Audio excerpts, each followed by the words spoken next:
एक बार फिर से कोविड 19 चाइना से होते हुए पूरी दुनिया के साथ साथ हिंदुस्तान में भी दहशत दे चुका है। जी हाँ, मैं आपको बता दूं, कोविड 19 चाइना से होते हुए पूरी दुनिया के साथ साथ हिंदुस्तान में भी दस्तक दे चुका है। पूरी दुनिया के साथ साथ हिंदुस्तान में भी दहशत मचा रहा है। मैं आपको बता दूं, चाइना के लिए यह कोविड 19 एक त्रासदी बन चुकी है। चाइना के मंगोलिया के इनर पार्ट से होते हुए अमेरिका और अमेरिका से अन्य यूरोपीय देशों में कोविड 19 बहुत तेजी से फैल चुका है, बहुत तेजी से प्रसारित हो चुका है। और इस बार कोविड 19 अलग ही वेरिएंट में, अलग ही रूप में, अलग ही वेशभूषा और अलग ही लक्षणों के साथ प्रकट हुआ है। और ये यूरोप के अन्य देशों और अमेरिका में भी कोहराम मचा रहा है, त्राहिमाम मचा रहा है। और चाइना की तो बात ही क्या करें, वहां मौतों की लाइनें लग चुकी हैं, वहां कब्रिस्तान भर चुके हैं, वहां अस्पतालों में बिल्कुल भी वेंटिलेटर नहीं मिल रहे हैं, बेड नहीं मिल रहे हैं और लोगों में वहां पर दहशत मची हुई है। और साथ ही साथ में कोविड 19 का नया वेरिएंट हिंदुस्तान में भी प्रवेश कर चुका है। मैं आपको बता दूं, वर्ल्ड हेल्थ ऑर्गेनाइजेशन ने भी दुनिया को बचाने के लिए नई नई योजनाएं ढूंढना शुरू कर दिया है, नई नई स्कीमें बनाना शुरू कर दिया है और नई नई कोविड 19 से बचने के लिए गाइडलाइन जारी कर दी है। साथ ही साथ में हिंदुस्तान की सरकार ने, भारत सरकार ने हिंदुस्तान की जनता को बचाने के लिए कोविड 19 की गाइडलाइन जारी कर दी है और कोविड 19 की गाइडलाइन जारी करने के लिए निर्देश दे दिए हैं और जनता से अपील की है कि वो ज़्यादा से ज़्यादा कोविड 19 की गाइडलाइन को फॉलो करें, जिससे कि कोविड 19 का जो नया वेरिएंट है वो पूरे देश में वायरल ना हो सके, पूरे देश के लोगों को प्रभावित ना कर सके। जी हाँ, अगर आपने एक भी गलती करी, अगर आप कोविड 19 की गाइडलाइन फॉलो नहीं करते हैं तो आपकी वजह से आपका पूरा परिवार, आपका गांव, आपका क्षेत्र, आपका जिला, आपका राज्य और पूरा देश भी तबाह हो सकता है। इस बार हम पूरी तरह से तैयार हैं। इस बार हमने कोविड 19 की पूरी तैयारी की हुई है, कोविड 19 से सुरक्षित रहने की पूरी तैयारी कर दी है। हमने वैक्सीन भी लगा दिया है, कोविड 19 की डोज भी ले ली है और इस बार हमारे शरीर के भीतर कोविड 19 से लड़ने के लिए इम्यूनिटी पावर भी बढ़ चुकी है। लेकिन कोविड 19 लगातार अपना वेरिएंट बदल रहा है, लगातार अपना रूप बदल रहा है, अपने वेशभूषा बदल रहा है, अपने लक्षण बदल रहा है, तो वह डोज से भी लड़ सकता है। हमें डोज के भरोसे नहीं रहना है, हमें वैक्सीन के भरोसे नहीं रहना है, हमें इस बात पर पूरी तरह से निर्भर नहीं रहना है कि हमने इम्यूनिटी पावर बढ़ा दी है, हमारी हाइब्रिड इम्यूनिटी बढ़ चुकी है, इसलिए हम लापरवाही बरतें। जी हाँ, अगर हम लापरवाही बरतते हैं, आप लापरवाही बरतेंगे तो आपकी एक लापरवाही से, आपकी एक गलती से पूरा परिवार, पूरा देश भी नष्ट हो सकता है, पूरा देश भी तबाह हो सकता है। तो आप प्लीज देश की जो सरकार है, भारत सरकार है, जो भारत सरकार के द्वारा जो गाइडलाइन फॉलो करने के लिए बताया गया है, उन गाइडलाइन को फॉलो करें, अपने आप को सुरक्षित रखें। नमस्कार प्रणाम मेरे सभी हिंदुस्तानी भाई बहनों को, नमस्कार प्रणाम सभी उत्तराखंड देवभूमि के भाई बहनों को, नमस्कार प्रणाम सभी दर्शकों को। और एक बार फिर से आपका भाई सुनील सूर्य रावत आप सभी से इस बात पर अपील करने के लिए कि कोविड 19 से सुरक्षित रहें, सावधान रहें और बिल्कुल भी लापरवाही न बरतें। और साथ ही साथ में कोविड 19 की अभी हमारे देश में क्या स्थिति है, दुनिया में क्या स्थिति है, कोविड 19 का कौन सा वेरिएंट हमारे देश में फिर से आ चुका है और उस नए वेरिएंट के साथ हमारे देश में कितने लोग संक्रमित हुए हैं, कुल मिलाकर हमारे देश में अभी तक कितने लोग संक्रमित हुए हैं और कितने लोग ठीक हो चुके हैं, और अभी हाल ही में क्या नई गाइडलाइन जारी कर दी गई है और कोविड 19 की क्या स्थिति है, इस बात पर आप सभी से रूबरू होने के लिए एक बार फिर से हाजिर हुआ है। आप सभी अच्छे से जानते होंगे कि कोविड 19 की उत्पत्ति चीन से हुई है। चीन से ही कोविड 19 विकसित हुआ है और लगातार 2019 से अब तक 2023 लगने वाला है। चीन से लेकर पूरे विश्व भर में कोविड 19 ने तहलका मचा दिया है, बवाल खड़ा कर दिया है और पूरे विश्व भर में कोविड 19 की वजह से हाहाकार मचा हुआ है। लोग त्राहिमाम त्राहिमाम कर रहे हैं और चीन के लिए तो ये मुख्य रूप से एक त्रासदी बनकर सामने आया है। चीन के साथ साथ अमेरिका और अन्य यूरोपीय देशों में भी कोविड 19 ने तबाही मचाकर रख दी है और अब तो हिंदुस्तान में भी कोविड 19 एक बार फिर से दहशत दे चुका है और हिंदुस्तान के साथ साथ पूरे विश्व भर में कोविड 19 की वजह से दहशत फैल चुकी है, तहलका मच चुका है और लोगों में हाहाकार मचा हुआ है। लोग बहुत ज़्यादा डरे हुए हैं और सहमे हुए हैं। मैं आपको बता दूं, चीन के लिए कोविड 19 एक बहुत बड़ी त्रासदी बन चुकी है। कोविड 19 चीन के लिए एक बहुत बड़ा अभिशाप बन चुका है। चीन में लोगों की हालत बहुत ज़्यादा खराब है, बहुत ज़्यादा दयनीय स्थिति है। चीन में लगातार कोविड 19 के संक्रमण से अस्पताल भरे जा रहे हैं लेकिन लोगों को इलाज नहीं मिल पा रहा है, जिसकी वजह से कोविड 19 के संक्रमण की वजह से, कोविड 19 के संक्रमण की वजह से लोग मरे जा रहे हैं और कई मौतें हो चुकी हैं। लोगों को दाह संस्कार भी उपलब्ध नहीं हो पा रहा है, लोगों का दाह संस्कार भी नहीं हो पा रहा है और दाह संस्कार भी संयुक्त रूप से किया जा रहा है, सामूहिक रूप से किया जा रहा है। तो चीन में कोविड 19 की वजह से बहुत ज़्यादा दयनीय स्थिति आ चुकी है।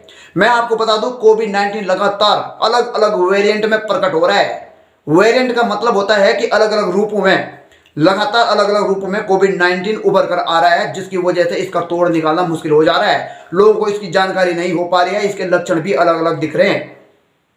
और आप सभी जानते हैं कि कोविड-19 का एक अलग वेरिएंट जिसका नाम है ओमिक्रॉन, जिसकी जानकारी हम लोगों को 24 नवंबर 2021 को दक्षिण अफ्रीका से मिली।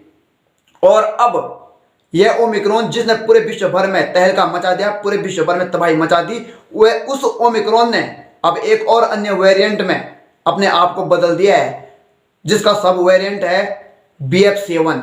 और BF7 ने चीन में बहुत बड़ी त्रासदी ला दी है और पूरी दुनिया में त्रासदी ला दी है, और अब हिंदुस्तान में भी इसने एंट्री कर दिया है। BF7 पूरे विश्व भर के लिए सिरदर्द बन चुका है।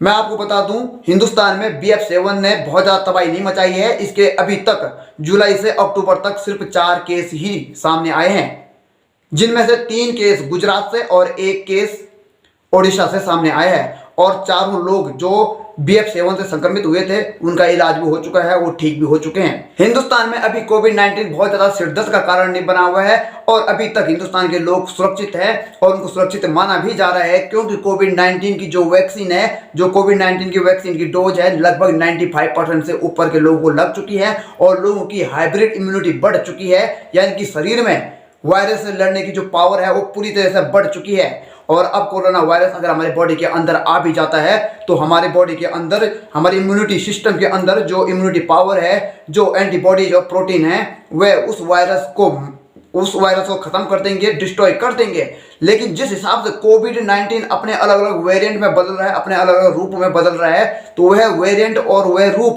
कोरोना वायरस का यह रूप हमारे इम्यूनिटी सिस्टम के लिए, हमारे एंटीबॉडीज के लिए, हमारे प्रोटीन के लिए एक नया रूप हो सकता है, और जिसके खिलाफ हो सकता है कि हमारी एंटीबॉडीज, हमारा प्रोटीन, जो हमारा इम्यूनो सिस्टम है वो काम ना कर सके और कोविड-19 हमारी बॉडी में पूरी तरह से प्रभावशाली हो जाए और हम लोगों को क्षतिग्रस्त कर दे और संक्रमण फैल जाए। तो इसीलिए हम लोगों को किसी भी हिसाब से कोविड-19 की जो गाइडलाइन है उनको फॉलो करना है, फेस मास्क पहन के रखना है, सैनिटाइजेशन के प्रोसेस से हमको गुजरना होगा, और कहीं भी हल्की फुल्की कोई भी लक्षण अगर कोविड-19 के लगते हैं तो खुद को अन्य लोगों से आइसोलेट करना होगा, जिसकी वजह से हम खुद को, अपने परिवार के लोगों को, देश के लोगों को बचा सकें और कोविड-19 के अत्यधिक संक्रमण से देश को बचा सकें और सुरक्षित रख सकें। अब बात करते हैं कि हाल ही में पूरे देश भर में कोरोना की क्या स्थिति है। तो मैं आपको बता दूं, स्वास्थ्य मंत्रालय की एक रिपोर्ट से मिली जानकारी के अनुसार बीते रविवार को 236 लोग कोरोना पॉजिटिव पाए गए और अब बीते हुए 24 घंटों में एक बार फिर से 196 लोग कोविड पॉजिटिव फिर से पाए गए। लेकिन इन 196 लोगों में से 192 लोग कोविड को मात देते हुए, रिकवरी करते हुए पूरी तरह से स्वस्थ हो चुके हैं और 4 कोरोना के एक्टिव केस ही ऐसे हैं जो पूरे देश भर के एक्टिव केस में शामिल हुए हैं। और अब पूरे देश भर में 3436 लोग ऐसे हैं जो कोरोना पॉजिटिव हैं, यानी कि पूरे देश भर में कुल मिलाकर 3436 लोग ऐसे हैं जो कोरोना से संक्रमित हैं। और अगर 2019 से दिसंबर 2022 तक की बात करें कि कितने लोग कोविड पॉजिटिव हुए हैं, कितने लोग कोरोना से संक्रमित हुए हैं, तो कुल मिलाकर 4,46,77,302 लोग ऐसे हैं जो कोविड पॉजिटिव हुए हैं।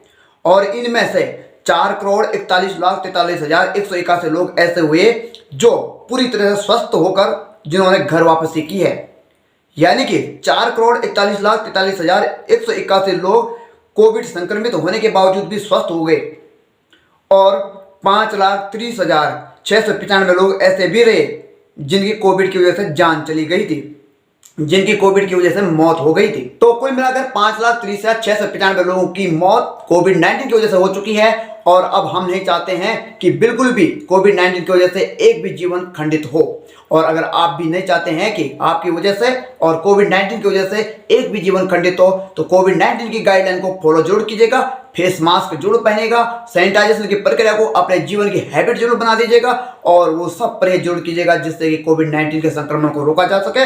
अपने आसपास सफाई जरूर रखिएगा, स्वच्छता का ध्यान रखिएगा। तो इसी उम्मीद के साथ आप लोग कोविड-19 की गाइडलाइन को फॉलो करेंगे, फेस मास्क पहन कर रखेंगे और सैनिटाइजेशन की प्रक्रिया को अपने जीवन की आदत बनाएंगे और अपने आसपास सफाई और स्वच्छता का ध्यान रखेंगे। तो करते हैं आज की वीडियो को यहीं पे समाप्त, आज की खबरों को यहीं पे समाप्त। लेकिन इससे पहले कि मैं आज की खबरों को, आज की वीडियो को यहीं पे समाप्त करूं, आप लोगों से मेरी एक छोटी सी रिक्वेस्ट है, अगर आप चैनल पर पहली बार है तो चैनल को सब्सक्राइब जरूर कर लीजिएगा और वीडियो को ज़्यादा से ज़्यादा शेयर जरूर कर लीजिएगा, खबरों को ज़्यादा से ज़्यादा शेयर जरूर कर लीजिएगा, ताकि देश के अंदर जागरूकता फैल सके और हम लोग कोविड-19 से सुरक्षित रह सके। तो मिलते हैं आपको जल्द ही नई वीडियो के साथ, नई खबरों के साथ, नए दिन के साथ। तब तक के लिए नमस्कार, धन्यवाद, जय हिंद।